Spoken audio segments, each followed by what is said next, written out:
हाँ, आप नहीं ले पाए उस मुस्कुराहट को और नहीं दे पाए उसको आनंद, मस्ती, तो ये आपकी न्यूनता है। और न्यूनता शब्द कहीं डिक्शनरी में है नहीं। आप जिस दिन अपने आप को न्यून समझेंगे उस दिन न्यून होंगे। नींद आती ही नहीं है, कोई जरूर नहीं है नींद लेना। ऐसा श्री कृष्ण ने कहा है कि नींद मृत्यु का एक कारण है, मृत्यु का पर्यायवाची शब्द है। नींद का मतलब है डेथ, मृत्यु, बेसुध होना, समाप्त हो जाना। दुख बुढ़ापे का एक कारण है। दुख का मतलब है वृद्धावस्था की ओर अग्रसर होना। दुख महसूस करने की क्रिया का मतलब है बुढ़ापे और हम 1 मील और चले।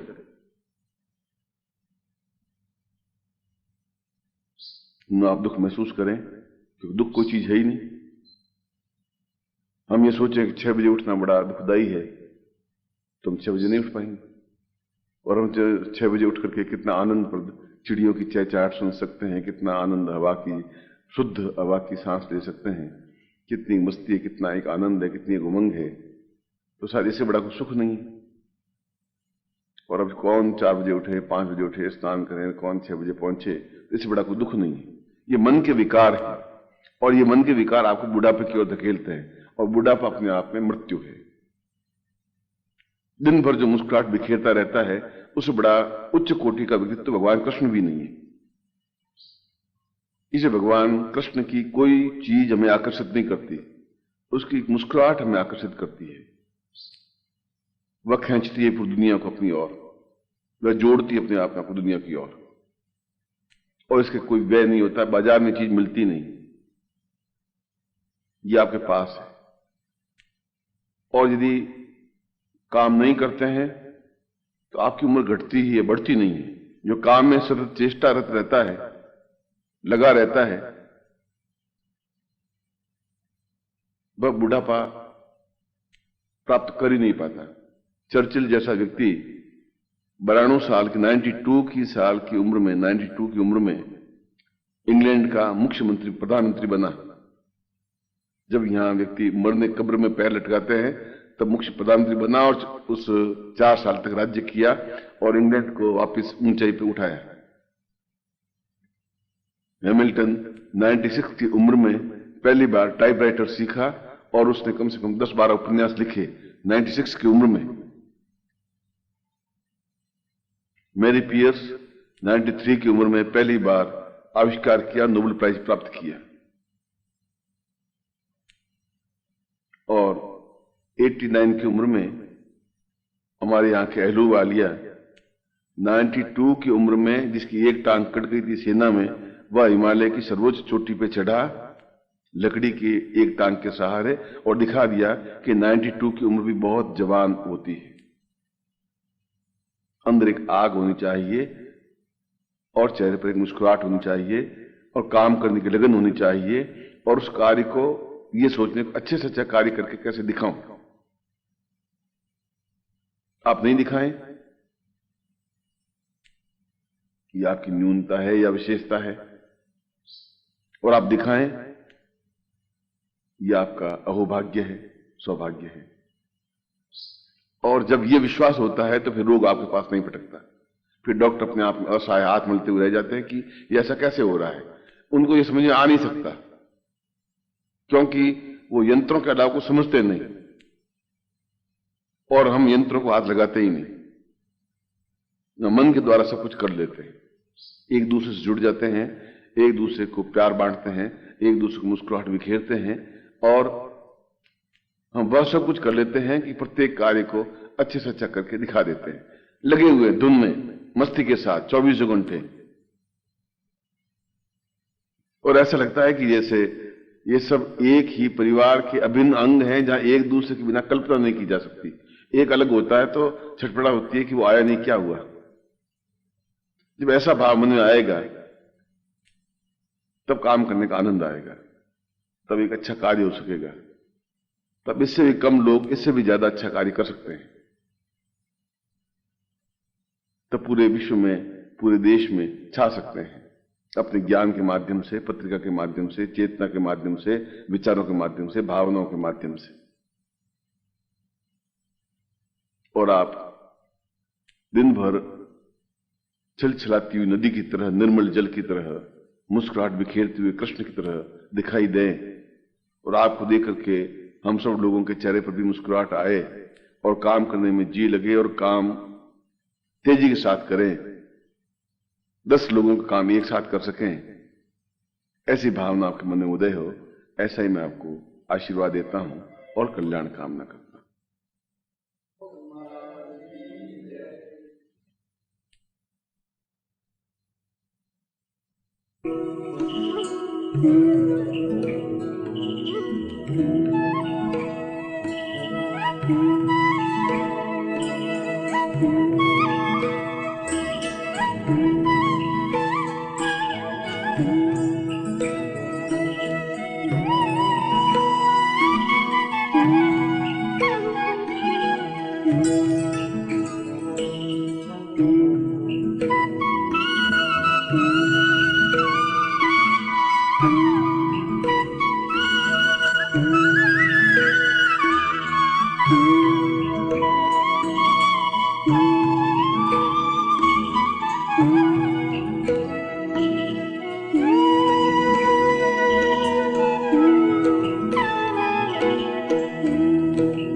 पतंजलि के एक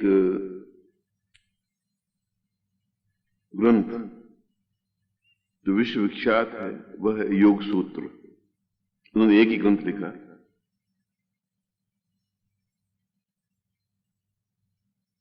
और उस योग सूत्र में उन्होंने सबसे पहले, वह ऋषि था जिसने यह समझाया कि मनुष्य के शरीर में अनंत संभावनाएं भरी हुई है। इतनी अधिक संभावनाएं हैं कि पूरा ब्रह्मांड भी उसमें समा सकता है और नगण्य भी हो सकता है। हमारे जैसे ही 2 हाथ पैर वाले अमेरिका के राष्ट्रपति भी बनते हैं, हमारे जैसे 2 हाथ पैर वाले बिरला और टाटा और डालमिया बनते हैं, हमारे जैसे 2 हाथ पैर वाले भिखारी भी बनते हैं, गरीब भी बनते हैं, दरिद्र भी बनते हैं, असहाय भी बनते हैं, और हिमालय पर चढ़ने वाले तेंजिंग भी बनते हैं। उनमें और हमें कोई अंतर नहीं है।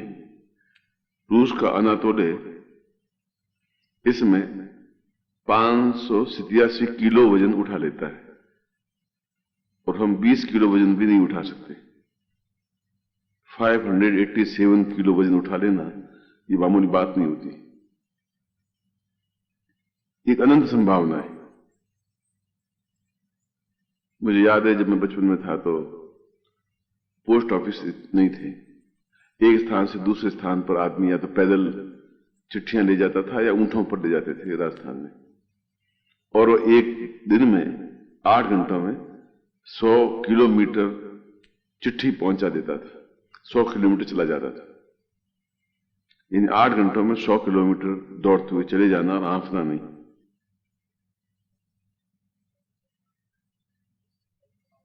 वह भी व्यक्ति ही था।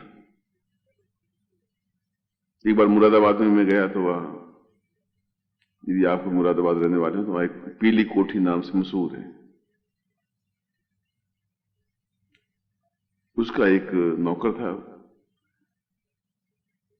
तो उनके यहां मैं नैनीताल जा रहा था तो उनके यहां रुकता था कभी कभी।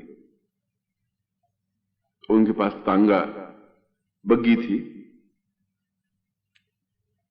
और बग्गी में बैठ करके मैं उनके फार्म पर गया तो उसने नौकर को साथ भेज दिया कि मैं पहुंच रहा हूं, आप भी तुम इनके साथ जाओ।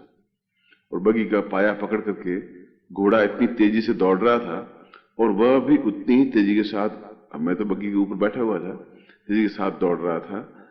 और करीब 40 किलोमीटर दूर फार्म हाउस था काशीपुर के पास में, और 40 किलोमीटर के बाद घोड़ा आंफ रहा था और उसको अंफनी नहीं आ रही थी, सांस भरी हुई नहीं थी।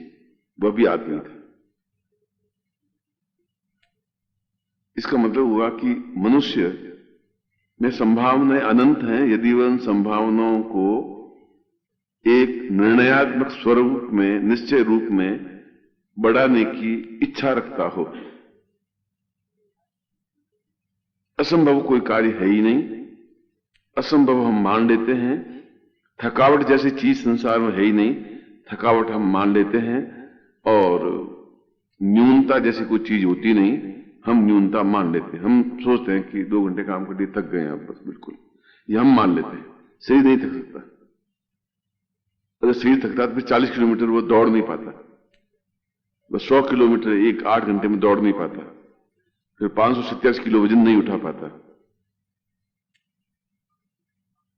फिर एक मोची का लड़का अमेरिका का राष्ट्रपति नहीं बन पाता। मगर हम अपनी संभावनाओं को और अपनी क्षमताओं को समझते नहीं हैं, और हम वहीं पर रह जाते हैं जहां से हम गतिशील होते हैं कि बस इतना ही काम मैं कर सकता हूं। जहां ये मन में आया वहां वो वैसा ही है जैसा एक तालाब है। तालाब का पानी स्थिर रहता है और धीरे धीरे सड़ जाता है, समाप्त, गंदा होता है, गंदला हो जाता है। और नदी का पानी कभी गंदला होता ही नहीं, क्योंकि धीरे धीरे बढ़ता ही रहता है, चलता रहता है, गतिशील होता है। जब आदमी निश्चय कर लेता है कि मैं आज 40 पेज टाइप करके ही सोऊंगा, आज दिन भर मुझे टाइप 40 पेज कर देने हैं, तो 40 पेज टाइप हो जाते हैं। और जब सोचता है कि 15 पेज हो गए, कल तो 12 पेज किए थे, तो बस 14 पेज के बाद आप इतने टायर्ड हो जाएंगे कि विश्राम लेने की इच्छा हो जाएगी। ये सब संभावना है। इसलिए पतंजलि ने एक योग सूत्र में कहा है, शिष्य इति शक्ति ही। शक्ति अपने आप में तभी बनती है जब शिष्य होता है। शिष्य वह होता है जो सीखने की इच्छा रखता हुआ अग्रसर होता है। सीखने की इच्छा रखने वाला शिष्य नहीं, सीखने की इच्छा रखता हुआ अग्रसर होता है। जो आज किया है, आज की अपेक्षा कल और ज्यादा करूंगा, कल की अपेक्षा और परसों ज्यादा करूंगा, परसों की अपेक्षा और पहले दिन ज्यादा करूंगा। यदि मुझे काम ये सौंपा है तो सोच समझ के सौंपा है, मुझे ये कार्य आज कर देना है। वहां न सर्दी होती है, न गर्मी होती है, न बरसात होती है, न तूफान होता है, न अंधड़ होता है, कुछ होता ही नहीं है। केवल हमारी कल्पना है कि सर्दी बहुत है, हम मर जाएंगे। इस सर्दी में भी सैकड़ों लोग रात को कार्य करते हैं, पुलिस वाले गश्त लगाते हैं। गर्मी में भी मजदूर काम करते हैं पसीने से चूते हुए, और हम कूलर में बैठे रहते हैं। हमने ये मान लिया है, जबकि वास्तव में ये परिस्थितियां किसी भी प्रकार से हमारे बीच में बाधक नहीं होती। इसलिए पतंजलि ने पहली बार महत्वपूर्ण बात कही कि शक्ति कहीं से पैदा नहीं होती। शक्ति तब पैदा होती है जब आप शिष्य बनते हैं। शिष्य का मतलब है सीखने वाला, शिष्य का मतलब है अग्रसर होने वाला, शिष्य का मतलब है गतिशील होने वाला। शिष्य का मतलब कोई शिक्षा ग्रहण करने वाला नहीं, एक दृढ़ ध्येय, लगन, क्षमता, और जो कार्य करे उसको पूर्णता के साथ कार्य करने के बाद भी सोचे कि अब तो बहुत टाइम बचा है, अब और क्या करूं मैं। और वह कार्य करने के बाद भी सोचे कि अब भी इतना समय बचा, अब मैं क्या करूं। जब ये भूख, ये इच्छा, ये चिंतन बनता है, तब वह सही अर्थों में शिष्य बनता है। और योग सूत्र का ये आधारभूत सूत्र है।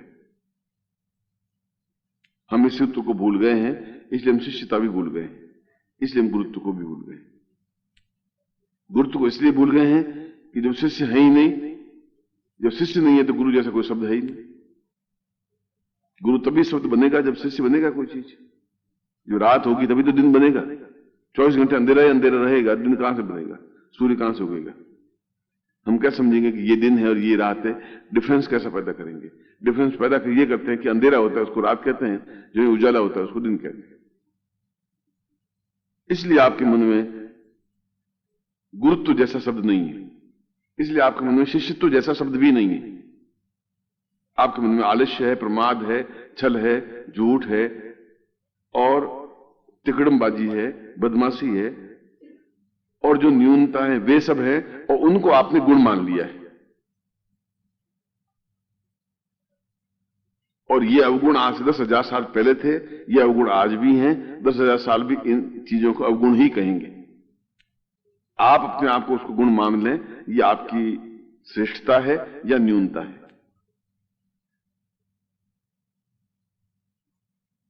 जो काम जब आदमी शिष्य बन जाता है, जब आदमी एक डॉक्टर बन जाता है, जब आदमी एक वैज्ञानिक बन जाता है, जब आदमी एक हकीकत बन जाता है, जब आदमी तुम्हारी उम्र का एक आदमी और तुमसे कम उम्र का एक आदमी आईएएस अफसर बन जाता है, कलेक्टर बन जाता है, तो पूरे जिले का भार संभालता है, पूरे जिले का प्रशासन संभाल लेता है। वो भी तुम्हारे मेरे जैसे आदमी होता है और बिजी रहते हुए भी टाइम निकालता है। उनके पास समय ही समय होता है। ये समय तो बहुत है, आप ये सोचते हैं कि समय कम है। और आइंस्टीन ने इसी को बताया है कि एक आदमी के पास में एक दिन रात में 365 दिनों जितनी लंबा समय होता है, यदि वह काम करने की धुन की ओर अग्रसर हो जाता है और 1 घंटे का काम आधे घंटे में निपटा देता है, 20 मिनट में निपटा देता है। इसलिए एक आदमी 10 साल तक बिना खाना खाए भी रह सकता है और 5 किलो वजन खाना भी बढ़ा सकता है, कुछ भी कर सकता है, क्योंकि उसके शरीर में अनंत संभावनाएं हैं। उन संभावनाओं को पहचानने की क्षमता शिष्य स्वयं अपने अंदर से ही उत्पन्न करता है। दूसरों के समझाने पर आप तर्क करने लग जाते हैं, कुतर्क करने लग जाते हैं और मन को समझा देते हैं कि ऐसा हो नहीं सकता, संभव नहीं, बस खत्म। यही आपकी न्यूनता होती है। इसलिए इस प्रसंग में भी ये बताया है कि उन्होंने अपनी एक शक्ति दी, एक पावर दी। तो पावर ऐसी कोई चीज नहीं है कि हाथ से उठा करके उसको दे दी, उसको पावर हो गई। एक उसको थॉट दिया, एक विचार दिया, एक चिंतन दिया, एक धारणा दी। ये दिया कि तुम भी एक अपने आप में सिद्ध और सफल बन सकते हैं। उन्होंने बताया कि संसार में रहकर के भी हम गृहस्थ रह सकते हैं, गृहस्थ में रहते हुए भी सन्यासीवत रह सकते हैं, अनासक्त रह सकते हैं, शादीशुदा होते हुए भी बिना शादीशुदा युक्त रह सकते हैं, अपने आप में निष्प्रह रह सकते हैं, निश्चिंत रह सकते हैं, निश्चल रह सकते हैं। यह उस योग सूत्र का अपने आप में एक महत्वपूर्ण तथ्य है और सारी ग्रंथ इसी बेस पर आधारित है। एक पूरे जीवन का अध्याय है, जीवन को उन्नति की ओर अग्रसर करने वाला अध्याय है। इसलिए जिस क्षण पतंजलि का यह योग सूत्र सुने, उसी क्षण उसका अमल अगर शुरू कर लेता है तो कर लेता है। प्लान करने से यह सूत्र समझ में नहीं आएगा कि कल से इसको शुरू कर देंगे, ऐसा नहीं हो सकता। या तो उसी समय शुरू हो जाएगा या फिर नहीं होगा, या तो इसी समय इस काम को कर दूंगा और काम करने की प्रवृत्ति डाल दूंगा या फिर नहीं करूंगा। क्योंकि हमारे यहां कुंभकर्ण भी पैदा हुए हैं जो 24 घंटे सोते रहते थे, और ऐसे भी पैदा हुए हैं जो अनिद्रा थे, इंद्र जैसे पैदा हुए हैं जो सोते ही नहीं। दोनों तरह के ऋषि पैदा हुए, रावण भी पैदा हुए हैं, राम भी पैदा हुए। यह तो आदमी के अंदर की लगन की क्षमता की बात है, वह कितनी तत्परता और लगन के साथ में कोई भी कार्य को, चाहे सफाई करना काम हो और चाहे लिखने का काम। जो गांधी जी बैठे हुए आटा की चक्की पीस रहे थे, जो खुद ही आटा पीसते थे और उससे रोटी बनाते थे, वे मशीन को यूज करते ही नहीं थे। तो सुप्रीम कोर्ट के वकील आए कि मैं आपके आंदोलन में शामिल होना चाहता हूं, मुझे आप कोई काम सौंपिए। I am advocate in supreme court. उसने कहा अभी तो ये काम है कि आप मेरे साथ बैठिए, तो आटे की चक्की पिसवाइए, थोड़ी आटा निकालना जल्दी से, पहले आप यहां बैठिए। उसने कहा गांधी जी आप जानते हैं मैं एडवोकेट हूं। उसने कहा आप एडवोकेट हैं सुप्रीम कोर्ट में, यहां पर नहीं, यहां पर तो ये काम है मेरा, इसमें तो आप ये काम करिए, जब सुप्रीम कोर्ट जाए तब ऐसा करिए। ये काम वो भी खराब नहीं है। जब वाशिंगटन जब यहां पर आए गवर्नर, तब उन्होंने गांधी जी को संदेश मिलने के लिए साबरमती गए। तो उनको टाइम दिया गया 3:05 से 3:10 में आपसे बात करूंगा। वो किसी वजह से लेट हो गए, 3:09 पे आए। जो 3:01 बात हुई, फिर उठ करके बाहर चले गए, बकरी को चारा खिलाने लगे। मैंने कहा कि मैं इतनी दूर से आया हूं इंग्लैंड से, और ये क्या असभ्य आदमी है, क्या बकरी को चारा खिलाना बहुत ज्यादा जरूरी मुझसे? उन्होंने कहा कि mister Gandhi, I am coming from England, London, and I want to talk with you, and you are abuse, तुम जंगली हो। उसने कहा जंगली मैं नहीं हूं, जंगली तुम हो, क्योंकि मैंने आपको 5 मिनट बातचीत करने के लिए दिया था, वह भी उतना ही जरूरी है जितना इसको चारा खिलाना मुझे टाइम पर। यह भी काम उतना ही महत्वपूर्ण है जितना आपसे बातचीत करना उतना ही महत्वपूर्ण। मेरे लिए कोई काम न्यून नहीं है। हम समझ लेते हैं कि ऐसा काम हम क्यों कर सकते हैं, आटा हम कैसे पीस लें या सफाई हम कैसे कर लें, ये काम मेरा नहीं है। योग सूत्र की व्याख्या यह है कि आपके अंदर अनंत ऊर्जा भरी हुई है और उस ऊर्जा का आप उपयोग 1% कर पाते हैं। उस ऊर्जा को शक्ति कहते हैं, और वह शक्ति प्रवाहित शिव कर सकता है। शिव जो कल्याण करने वाला हो, जो गुरु हो, जो दूसरों को ज्ञान देने की क्षमता रखता हो, जो पहले शक्ति संचय की हुई हो। अगर मुझे इस पत्रिका को प्रसार संख्या बढ़ानी है तो फिर बढ़ा करके ही आना है। अब कैसे बढ़ाना है, ये आपकी ऊर्जा है। ये आज इस डम्मी को तैयार कर देना, ये आपकी ऊर्जा है। ये चीज सीख लेनी है, आपकी ऊर्जा है। आप सोचते कि बस सिखाएगा और वो कहेगा और वो आज्ञा देगा, यहां पर आप न्यून आ जाते हैं। वो पतंजलि के योग सूत्र को भूल जाते हैं। ये उदाहरण, ये व्याख्या इस बात का परिचायक है कि वह शक्ति सिर्फ कही जाती है, कहने का ही मतलब देना है, प्रवाहित करना है, और वह स्वीकार करता है और अपने आप में योगी बन जाता है, ऋषि बन जाता है, उच्च कोटि का व्यक्तित्व बन जाता है, पतंजलि बन जाता है, वशिष्ठ बन जाता है, राम और कृष्ण, बुद्ध और महावीर बन जाते हैं, अनातोली बन जाते हैं, लिंकन बन जाते हैं, गांधी बन जाते हैं। वे सभी हमारे जैसे ही थे, हमसे भी निम्न स्तर के थे। उनके पास इतनी सुविधाएं भी नहीं थी जितनी हमारे पास हैं। वे मोची का लड़का था, वह लिंकन।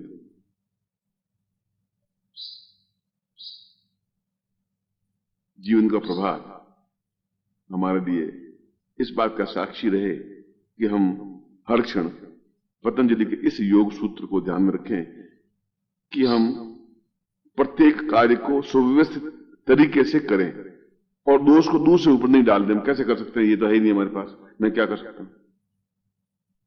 तो मैं समझता हूं कि इससे जैसा घटिया आदमी कुछ है ही नहीं। मैं मुझसे कहता हूं ठीक है, you are right, all right, तुम सही कह रहे। पर मैं समझता हूं ये बहुत घटिया आदमी है जो अपना दोष दूसरों पर डालने की एक आदत पड़ गई इसकी। मैं कैसे कर सकता हूं, ये तो चीज मेरे पास है ही नहीं, है ही नहीं। ये तो मैं भी जानता हूं नहीं है। मैं ये जानना चाहता हूं नहीं होते हुए भी आपने कैसे कर लिया, ये आपकी विशेषता है। कार में बिठा करके आपको लेगा, इसमें तो कोई बहुत बड़ी बात नहीं है। अब साधन है ही नहीं, फिर भी आपने जाके वो काम कर लिया, ये बहुत बड़ी बात है।